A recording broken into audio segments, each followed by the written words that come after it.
everyone, it's Mia, and in today's video we are going to be meal prepping.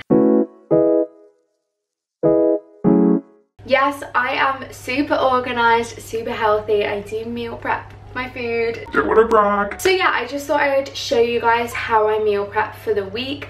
I usually don't meal prep every single meal, but yeah, I've got like a few batches of things to make this week. I feel like meal prepping is the most amazing way to save money. That is the main reason I do it, because if I ate something different every single day, it would probably be an expensive shop. My food shop that I did this morning only cost £13, which we absolutely love. To be fair, I did already have a lot of the ingredients and I picked up a few bits in town yesterday, so it wasn't like a full food shop for £13. But everything I'm making is pretty cheap, so yeah. If you like this video, make sure to give it a thumbs up, subscribe to my channel down below, and let's just get started. Also, I am wearing the same outfit as in my last video. I don't have an excuse, so yeah.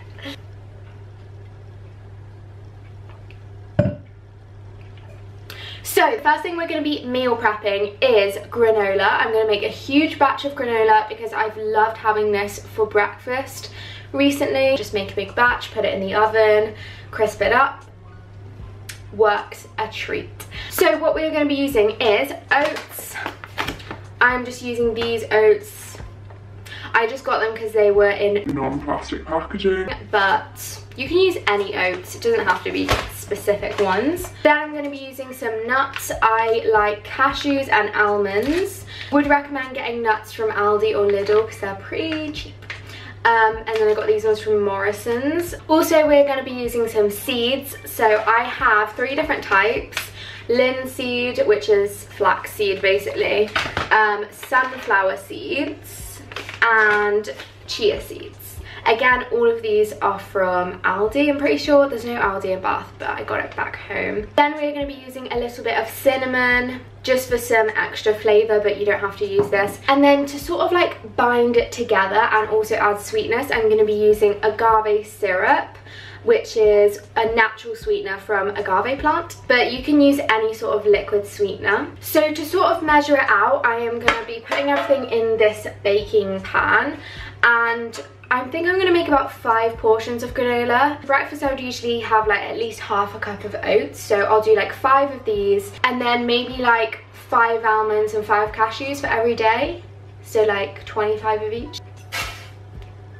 I just love making my own granola because the shop bought ones always have a lot of sugar in, and also you can just like customize what you want because a lot of them have dried fruit in, and I don't like dried fruit in granola. Yeah, that's a good amount. So if you're wanting measurements, this is 2.5 cups of oats for 5 days, or like it doesn't have to be over 5 days, but I'm just like using that as a guide. And then I've got my nuts here. I'm actually going to chop them up because it's just like nicer. So we have got all the nuts chopped, and I'm just going to slide these into the granola pan. Then I'm just going to sprinkle some cinnamon. For the sunflower seeds, I'm just going to eyeball it, so probably like that many, maybe a bit more. I've got a lot of sunflower seeds to use up, so might as well. Then we've got the linseed. This is just a powder, so you could actually leave this out and just sprinkle it on the granola when you eat it. And then chia seeds.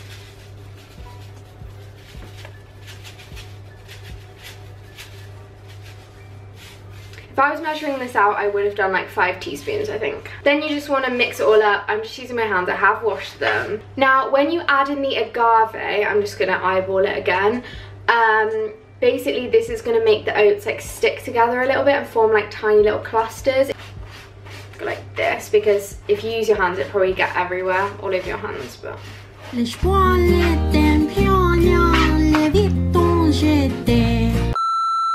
Also, I think the sugar on it helps like kind of caramelize it in the oven. I'm not really sure. See how it's getting like more textured than it was? Okay, I think that is all done. I'm just going to pop this in the oven, and then after like 10 minutes, probably flip it around a bit because like the stuff underneath won't get brown. Like you want all of it to be crispy. So yeah, I'm just going to pop this in the oven. The granola is all done. I've let it cool for a little bit, so that's why I'm touching the pan. But it looks like this. As you can see, it's like a lot of like crispy bits in there, and some bits are like kind of formed tiny little clusters. So yeah, perfect. I need to get myself like a nice jar to keep this in, but I don't have one, so it's just going to be like a plastic container. So the next thing we are making is a sandwich filling, because I bought this nice bread yesterday. So I'm going to have like sandwiches for lunch, and it is going to be like chickpea tuna. It's basically a vegan version of tuna mayonnaise, but using mashed up chickpeas instead of tuna, which sounds strange, but if anyone's ever opened a can of chickpeas or beans, anything like that, then you'll know it has that sort of like weird smell, almost like similar to tuna, like canned fish in a way. It doesn't taste bad at all once you've drained it and rinsed it. So I'm going to be using a can of chickpeas, a can of sweet corn, some vegan mayonnaise. This is the Hellmann's one. I've never actually tried this. Apparently it's really nice. The only vegan mayonnaise I have ever tried before is the Follow Your Heart one, and that is really nice. My mum, who is not vegan, actually said that the Follow Your Heart vegan mayonnaise is nicer than normal mayonnaise. So, you know. But I just got this one today because it was on offer for £1.50, so I was like, what a steal. Then we've got some Dijon mustard. I'm only putting a tiny bit of this in. And then we've got some salt and pepper. How cute are my little shakers? Like, stunning. Ooh. Oh, also we are using a few slices of onion, like really smallly chopped. The recipe I'm following says half an onion, but I'm not a huge fan of raw onion, so I'm just using a little bit, and I know this will add to the flavour. Oh, I just realised I shouldn't have put the chickpeas in with the sweet corn. You're supposed to mash the chickpeas and then add the sweet corn, but I've accidentally mixed them all now, so oh well. So yeah, I'm just going to pour this into here. Okay, this is taking a while to mash. I'm actually going to pop it in the blender. It's not ideal that I've mixed in the sweet corn, because now the sweet corn is going to be mush, but it's going to taste the same anyway. Okay, yeah, this is a lot better. So it's coming out kind of like this consistency. Obviously, it would be less yellow if I hadn't blended up all the sweet corn, but is this going to focus? I don't know if you can see, but that is the sort of consistency. But you can leave some like chunks of chickpeas, because like it just adds some texture, you know. Okay, so this is what it is looking like. So as you can see, it's like mostly mashed with some texture, like some whole chickpeas and sweet corn in there. As I said, it wouldn't be yellow if I hadn't blended up the sweet corn.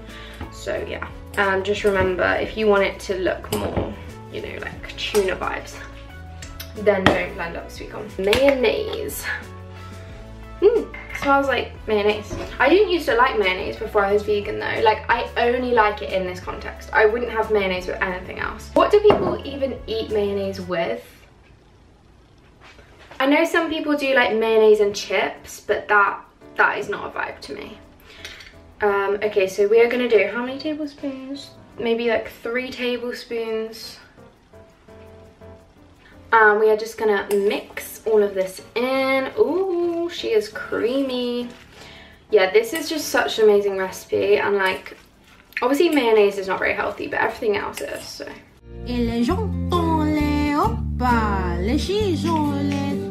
Wow, that looks honestly stunning. Like, wow. See, like, doesn't that look like such a nice sandwich filling? I'm really not a fan of mustard either, but I know that it makes this taste nice just a tiny bit. So I'm just gonna put like that much. I know it's tiny, but it's so strong that it actually does make a difference. I personally like it as it is now, but the other ingredients that are like recommended are celery, lemon, capers, garlic granules, and parsley. But I like it how it is. Also, I don't want to buy all the ingredients. I'm actually going to try some now. Taste test for you. I could probably eat the whole bowl right now. This is the finished result. This is what it looks like. I feel like this is a really hard thing to imagine what it tastes like, but it is amazing. This mayonnaise is really good as well. I think it's on offer like everywhere at the moment for Veganuary, so get your hands on it. So yeah, I'm just gonna pop it in the fridge like that, and then every day I'll just scoop it out and put it in the sandwich. It's ready to go. The next thing we're gonna be making for dinners is a pasta bake. So if you can hear a noise in the background, it is I've just put some water on to boil. This is loosely based on this Bosch recipe, which is creamy mac and greens. I'm not going to be doing like a huge batch like that. I'm just going to be doing about this much. But in this pasta bake is broccoli, onion, mushrooms, pasta, and then the sauce is like a cashew creamy sauce. So for this pasta, we are actually going to be doing green pea pasta, which is a gluten-free pasta made entirely of peas. So it is super high protein. It has got 22 grams of protein per serving. I often eat green pea pasta and lentil pasta, which are both gluten-free, and the reason is just to like change it up a bit, because I do eat a lot of gluten and I'm not gluten-free. Like I'll eat gluten loads, but yeah, I think it got to the point where I was eating gluten in every meal, and I was like, how can I like change it up? I think I'm going to do like 3 or 4 portions maybe, so I'll just pop this in a pan to cook now. So this is what the green pea pasta looks like, in case anyone was wondering. Now we are going to be using some mushrooms, like the big ones, some broccoli, and some onion and some garlic. I've just got this pre-chopped frozen garlic. Amazing. Oh, that's cool. So it opens like that, and then you just like pour some in. Before I start chopping vegetables, I'm actually gonna soak the cashew nuts in boiling water. So we've got cashew nuts here. I'm just gonna pour some into a mug. Like many. And then I have got some boiling water here. This is gonna be dangerous. I'm just going to fill it all the way up. This will just like soften them up so they're easier to blend into a sauce. So I've just chopped everything up and popped it into a pan. So we've got onion, mushrooms, broccoli and garlic, and I'm just going to add a little bit of olive oil. So I'm literally just going to do a little drizzle.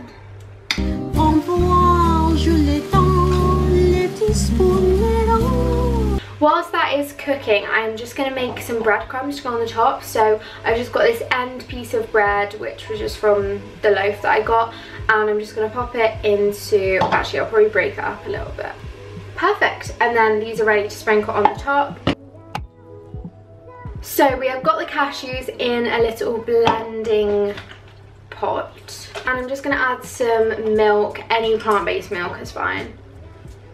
Yeah.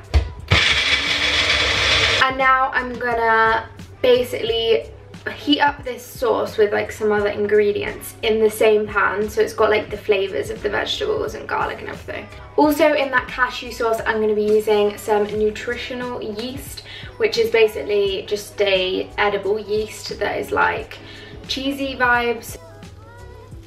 So we have got this silky, creamy cashew sauce. It is looking absolutely stunning.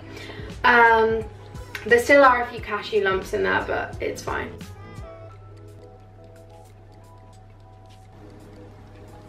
And that is the pasta bake all done. It is looking like this, and this doesn't actually need to go in the oven right now. And whenever I first want to eat it, I'll just pop it in the oven and like crisp up the breadcrumbs and everything. But yeah, that is everything. I was actually going to make sushi as well, but I forgot to buy cucumber for the sushi, and I just can't believe I forgot to buy the filling for the sushi. And I've got the sheets and I've got the rice, but I'm sure I'll make it at some point this week after I go to the shop again, and I'll definitely post a photo on my Instagram whenever I make it, so make sure to follow me on there. Thank you so much for watching. I hope you enjoyed this meal prep video, and if you did, give it a thumbs up and subscribe to my channel. And yeah, that's it. So I will see you in my next video. Bye.